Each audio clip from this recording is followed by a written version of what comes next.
창세기는 대부분 족장들의 역사들로 엮어져 있는데 이 족장의 역사라고 하는 것은 곧 언약의 계승과 깊은 연관이 있습니다. 언약의 계승이라고 하는 것은 아브라함이 하나님께 받은 언약을 누군가 계속 이어받는 것입니다. 자, 때문에 언약의 계승자가 된다라고 하는 것은 하나님의 특별한 은혜와 복을 받는 것을 의미하는 것입니다. 아브라함에게 주어진 이 언약은 이제 100세 때 낳은 아들 이삭에게 이어져서 이삭은 자연스럽게 이스라엘의 2대 족장이 되었습니다. 그런데 이삭에게 이어진 이 언약이 다음 세대로 계승될 때 문제가 발생했습니다. 이삭은 자기 생각과 감정에 이끌려서 하나님의 뜻을 잊어버리고 말았습니다. 하나님의 뜻은 먼저 나온 에서가 언약의 계승자가 아니라 뒤에 나온 동생 야곱이 언약의 계승자가 되는 것이 하나님의 뜻입니다. 하지만 하나님의 뜻을 따라 야곱에게 장자의 축복을 주려고 하지 않았다는 것입니다. 아무리 남자다운 것이 좋고 고기가 좋아도 그것 때문에 하나님의 명확한 뜻을 저버리고 지금 에서에게 장자의 축복을 주려고 하는 것은 분명히 이삭의 잘못입니다.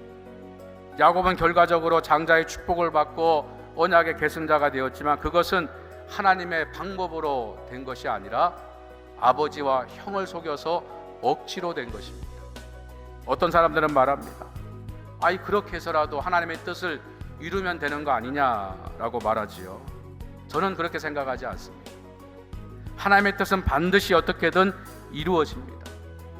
리브가와 야곱이 속임수를 쓰지 않아도 하나님은 말씀하신 대로 그 뜻을 정하신 대로 야곱을 언약의 계승자로 세우십니다. 하나님의 말씀을 앞세우지 않고 내가 앞서는 행동이 언제나 문제를 일으키는 거예요. 하나님의 뜻을 외면한 이삭은 매우 오랜 시간 동안 두 아들이 반목하는 것을 지켜보아야만 했습니다. 또 리브가는 어떻습니까?